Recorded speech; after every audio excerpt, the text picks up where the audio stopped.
Hello, welcome back to Let's Use the C Word. I thought I'd give you an update following our catch up on Monday. So today is Wednesday. Now, after the catch up that we did on Monday, I actually got discharged from intensive care, which was fantastic, if not, I think probably a little bit of a surprise. Happened kind of late on in the day, and I'd had a really good day on that Monday. I think I mentioned I managed kind of 6 walks, started to feel just a whole lot better in terms of pain control, and so that was really good. Now, obviously, as a result, there were things they needed to do, checks and tests and bits and pieces. So they did whole load of blood tests, they did chest X-rays, they did removed a couple of bits and pieces. But which was all really positive, and it just feels really good when you just see a kind of shift in how you're coping with things and what the professionals think in terms of how you're coping with things. So that was really good. Yesterday, I have to admit, it was tough, and I think it was predominantly because I've been prodded, poked, as I said, X-rayed, and when you're in ICU, you obviously, you saw me get up and I was walking and things, but when they're doing the majority of things for you, you're relatively static. So, for example, the chest X-ray machine is a mobile machine which they wheel to the end of your chair or bed, depending on where you are. But they tend to do it in bed. And then what they have to do is they have to put this rigid board behind your back, obviously because that's where they're going to fire the X-ray at your front, and it needs to reflect off the board. But interestingly, when you've been moved and manipulated, this particular board has to be in a place that then positions you in exactly the right place to get the X-ray they need to make decisions off the back of it. So it means really manoeuvring you, and that's the bit that obviously causes quite a lot of discomfort and pain. But so we did that, and that was great. Got back to the ward, which is private ward, so I've got my own room, which is fantastic. And just in terms of trying to recover and catch up on things like sleep, it was going to be really good. But yesterday, I don't know if I got a little bit overexcited.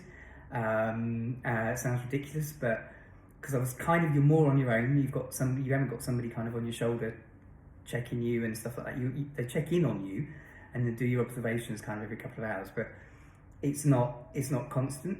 So I woke up in the morning and I felt all right. I felt pretty good. So I thought, I'll go and freshen up.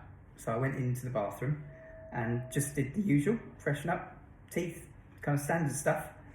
And actually, first what happened, they brought me breakfast. So I was able to have jelly and a yogurt. And so I thought, brilliant. Okay, we'll give that a whirl, see how the new Vert Stomach 2.0 is operating. And so I thought, why not? I'll go and do that. And I was in the bathroom and just came over, just hot, started sweating, felt lightheaded, felt queasy. And I thought, oh no, this isn't good. So came and sat, and just to the right hand side of me here is a window which I've had open since I came in the room because it's quite warm. And I sat here and I just tried to compose myself to just, calm myself down. But I was absolutely sweating. Anyway, that kind of knocked me back a bit because I'd lost, I think, probably a little bit of confidence because I'd gone in all like, I'll be fine. And actually, my body said, be careful. And so, but it was interesting because I talked to the consultant, and the combination of pain relief that I'm on is it can cause things like feeling hot, feeling lightheaded, feeling queasy. Also, when you first start eating, having had this procedure, you've got a stomach that now sits kind of between your lungs in a tube type formation, rather than underneath, and the esophagus takes the food down into what was the stomach. That's now not there. And so if you put too much food into that when it's brand new, you have to almost train it and warm it up to get used to what's going to happen next. And that's a thing that happens over months. And there is also something that you can do if you consume too much that gives you the same sensations of sweating and dizziness and things. So, and also short of breath, because what that new section does is it tries to expand. It's not designed to expand like the stomach does, but it will try. But of course, it's contained by the lungs and chest and the ribs and everything, so it's quite difficult to do. So yeah, it felt a bit rubbish yesterday. So I just struggled a bit. However, I did have a few more bits and pieces out. So here was where my main, what do they call it?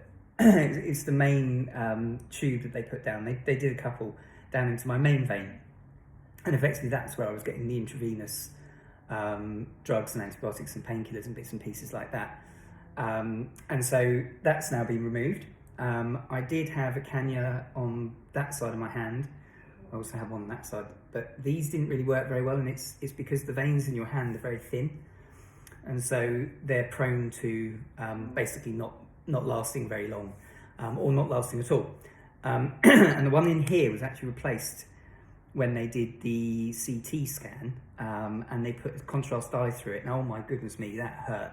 That really, really hurt. And when you think kind of what I've gone through recently, for somebody to pump a little bit of liquid into your hand and you notice it, it's like, really? But yeah, that hurt. So this is gone. These have gone. I've had to have a new one put in just so that they can still give me the intravenous bits and bobs that I'm still having, like the pain relief and bits and pieces. And then this morning, my consultant came along and he removed my final chest drain. And I've mentioned the chest drains are the thing in surgery, well, drains generally in surgery are notorious for being very painful, but very uncomfortable. And so when he came at 7:15, and he was like, I can take it out now if you like. And I was like, yes, please. So yeah, so that's really good. So I am now actually currently not, at the moment, I will be in a bit, but I'm not actually attached to anything. So I'm free. So yeah, I'll keep you in the loop as to how things are going. Still need to control the pain. The pain's kind of come back gradually through the day. I did try without the tramadol today because I was hoping that I might be able to wean myself off that because it's the opium-based pain relief and it can do other stuff that's not very nice. But I've had to go back on it because the pain's not quite there. So yeah, we're testing and learning. We're trying a few bits and pieces, but I'm moving in the right direction. So no, really good. Good to tune in. I'll keep you informed. And again, once again, thank you for all your well wishes, your messages that come to me, come to Amy. It's just amazing. And I got to see my little girl today as well. She came along, and I'll put that on the photo for this particular vlog. Catch up very soon.